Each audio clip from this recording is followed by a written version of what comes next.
The Ghana Publishers Association this week announced a 40% increment in all books effective June 2024.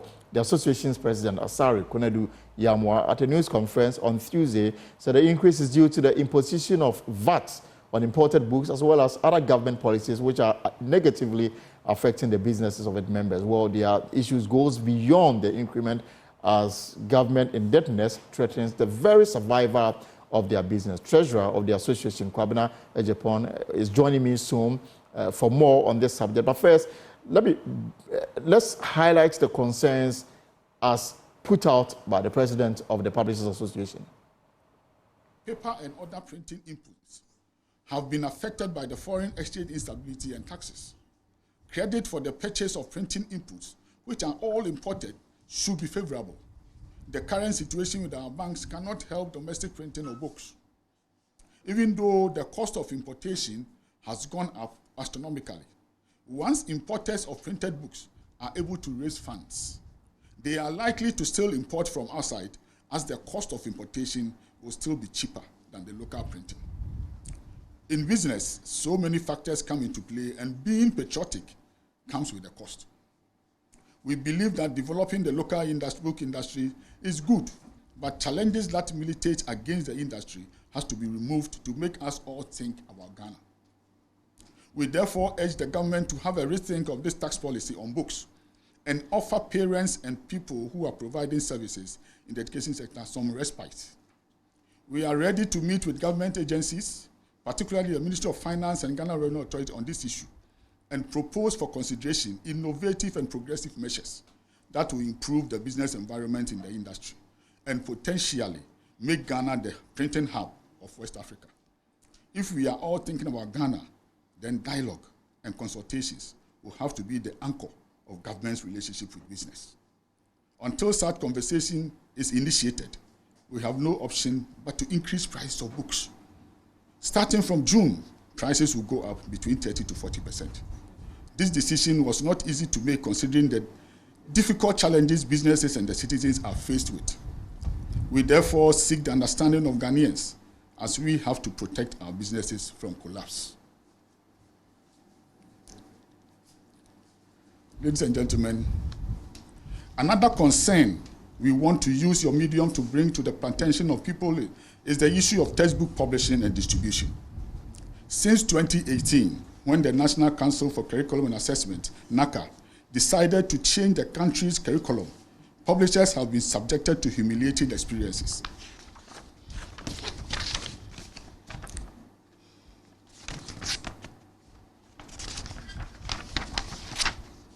The way and manner NACA handled the transition made publishers lose huge investments and revenues. That notwithstanding, we supported the transition and successfully developed manuscripts for the first phase of the curriculum changes, and they are currently being used in schools. Early last year, the Council announced that the second phase of the process is ready, and therefore the syllabuses for the agreed subjects for the Common Core program has been launched. Publishers worked with their editorial teams to develop manuscripts ready for submission to NACA for assessment and approval for use in schools. However, ladies and gentlemen, some time ago, precisely on the day NACA wrote to our association informing us of the suspension of assessment and that they will announce when they resume. Patiently, we waited. However, the association intercepted the circular emanating from the Office of the Director General, directing private schools to send their orders of textbooks printed by appointed time printers based on the Common Core program to NACA. This was a fundamental error in administration, particularly from a regulator of an industry. The Education Act of 2020 that established NACA did not allocate a marketing responsibility to NACA. In fact, it is inappropriate and unconstitutional for a regulator to intervene in the textbook market other than assessment and approval of the textbooks. We found this action very worrying, and our letter to NACA to promptly withdraw the circular was complied with. Surely NACA understood the implications. What has conditioned this reference is a whole set of textbooks under the Common Core program that the Ministry of Education has procured. These are supposedly the same textbooks that NACA has sought to promote and market to the private schools.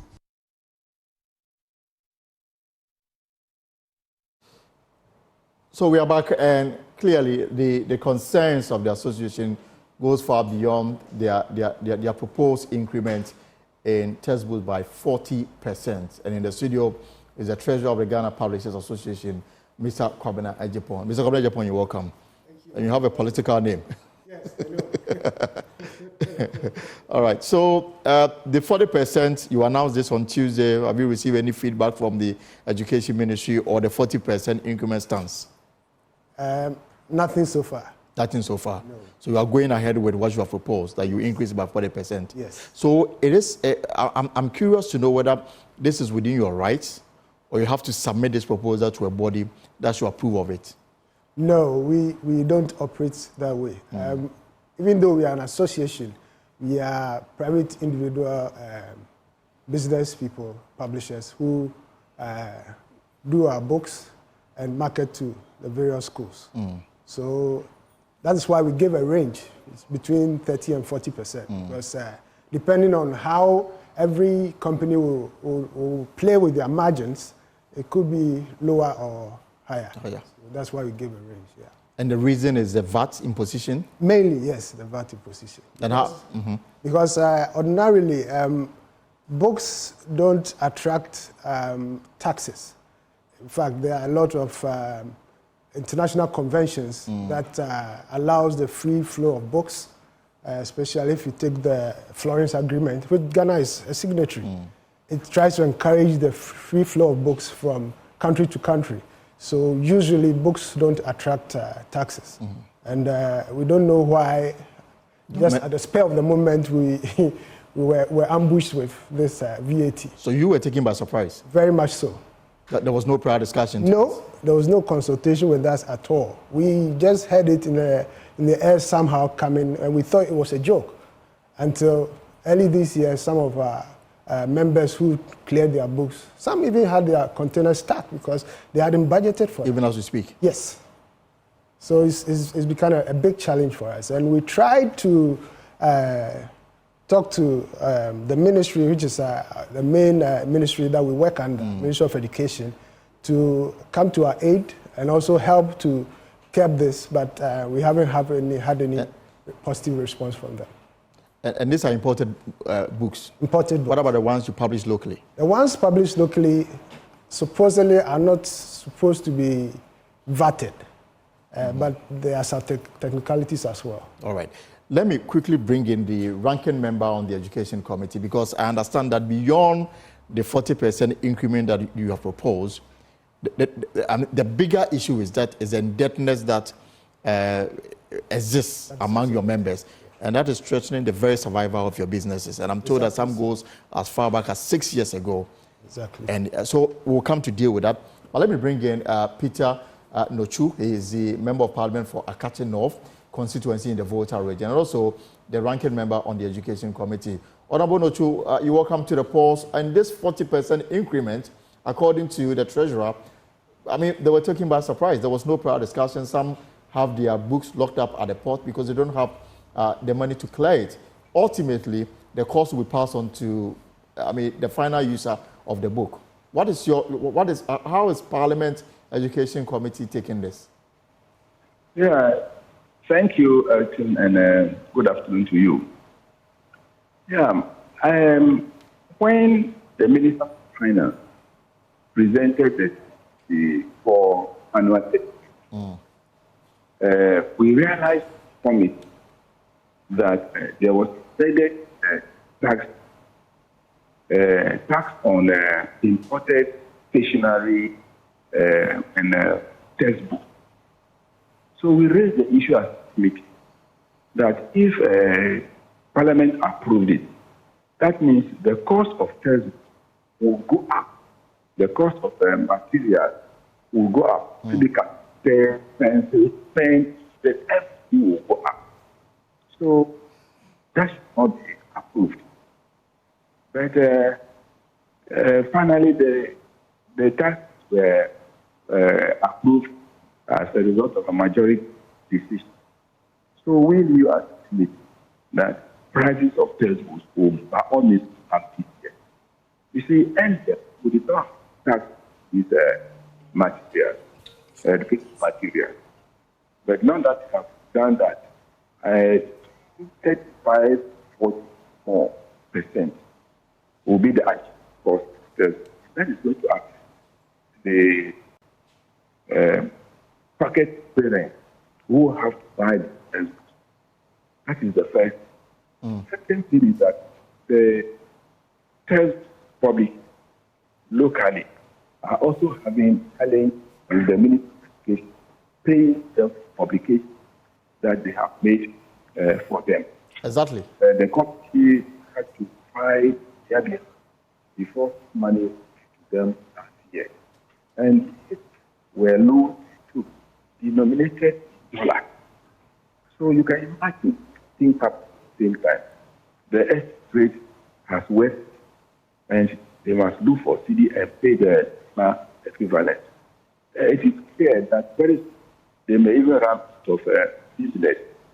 So these are the two major things: the cost of translation, then exchange rate.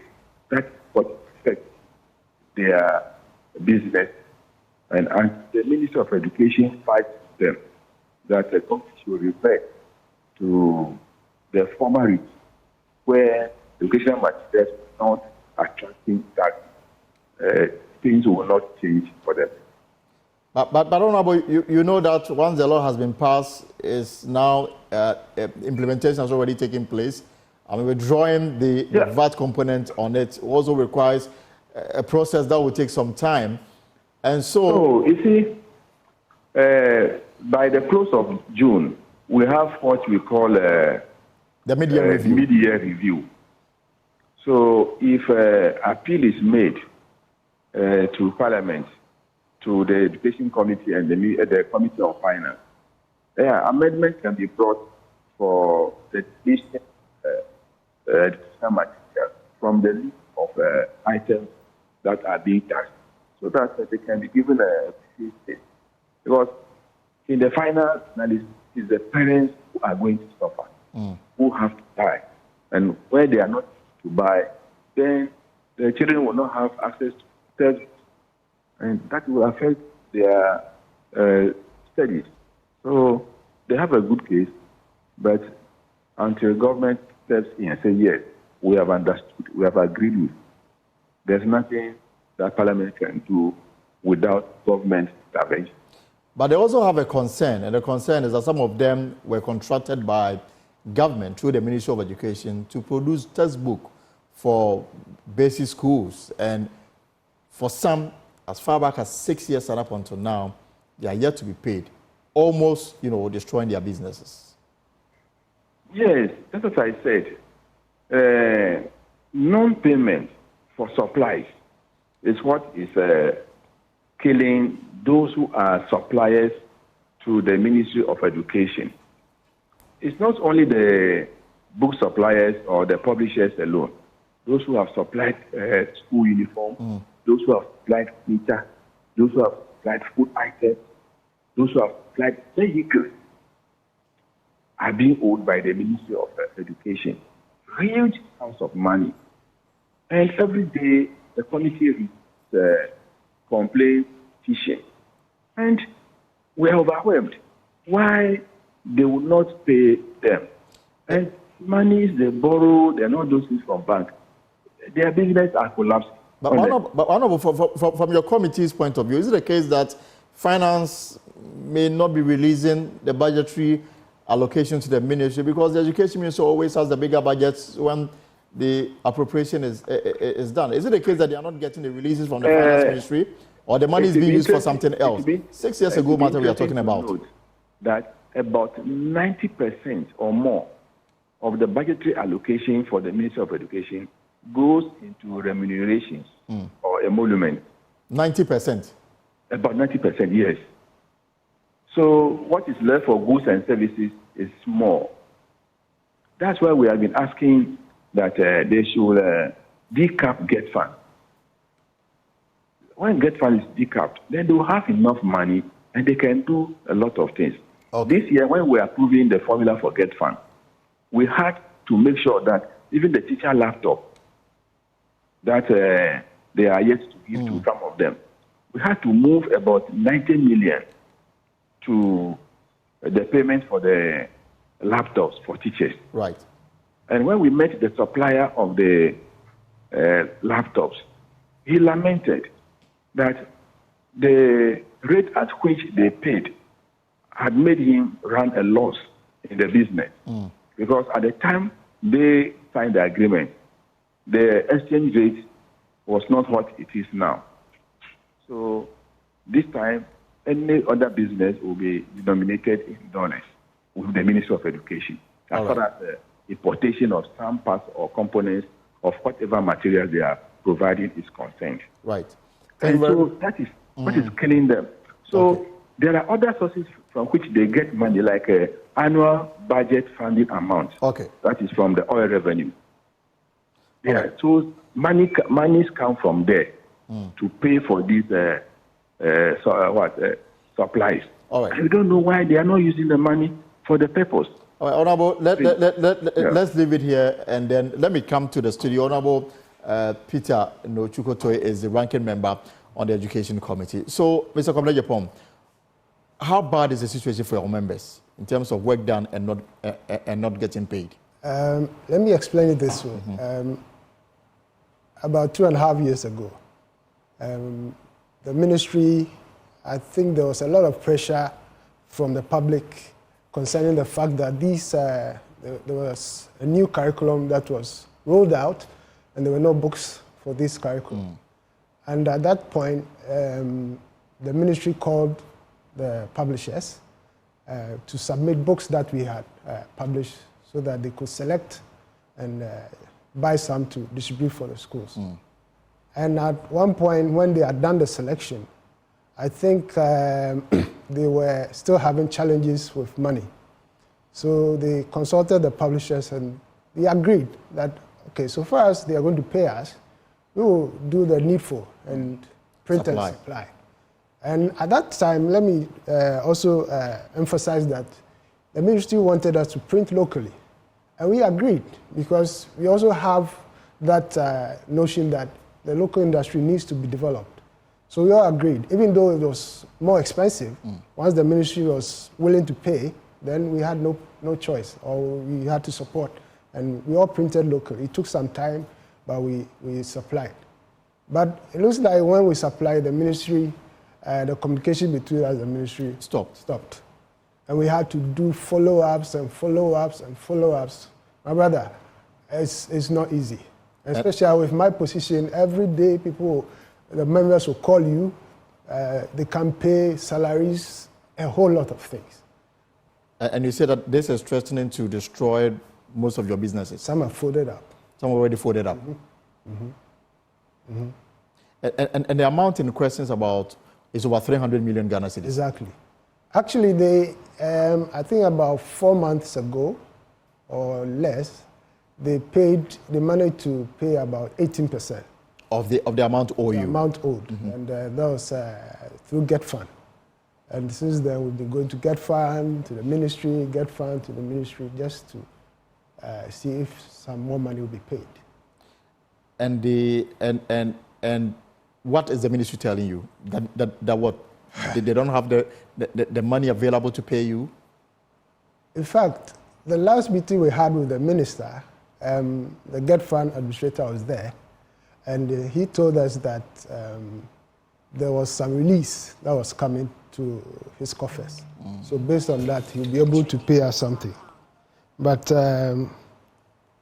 it looks like there are still some bottlenecks, so we haven't received it. Haven't received the money at all?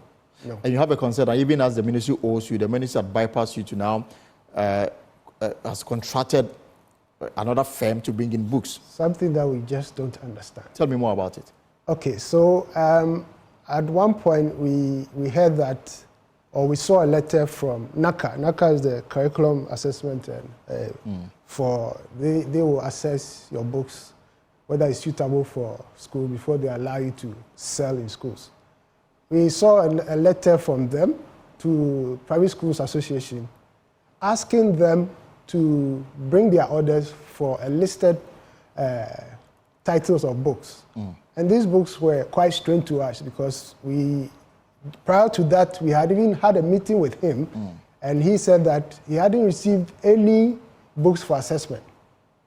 And just about a week or two afterwards, this was a letter from NACA asking the private schools to select these books so that they will be printed and supplied to them. So we quickly got in contact with them and said, hey, what's going on? We have books we've submitted to you, you haven't assessed them so that we can even market them.